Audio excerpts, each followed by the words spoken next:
ko ulit si tatay, yung humingi sa akin ng dati pagkain na gusto daw niya ulam ay paksiw. Paksiw ba yun? Ngayon, nakita ko siya ulit. Tinanong ko kung kumain na.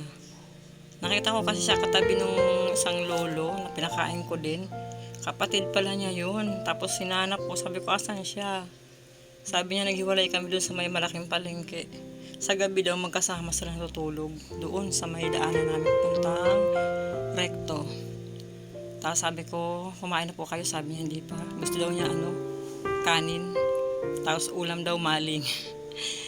Lagi namimili si kuya ng ulam, pero pinagbibigyan ko naman. Maling ang gusto niya, kaya sabi ko, sige po, bigyan kita ng maling.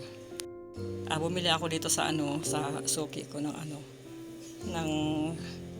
sinangag sa kamaling na pinarito na may itlog.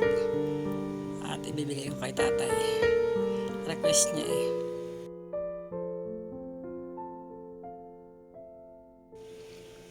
Balikan ko na si tatay doon sa tinatambayan niya. Diyan siya pag umaga. Nakailang ko na din siya dito. Nakailang kita ako na din. Kapatid daw niya yung katabi niya natutulog. Si tatay yung pinakain ko dati na gutom. Kuya daw niya yun. Taga-Samar daw sila. Ako nga pala sa nagpapabigay doon kay tatay na may sakit.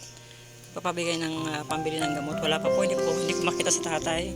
Hinihintay ko lang talaga kasi baka nag-iba lang ng ruta, pero babalik at babalik yun doon sa Andox. Bibigay ko rin po yun pag nakita ko siya.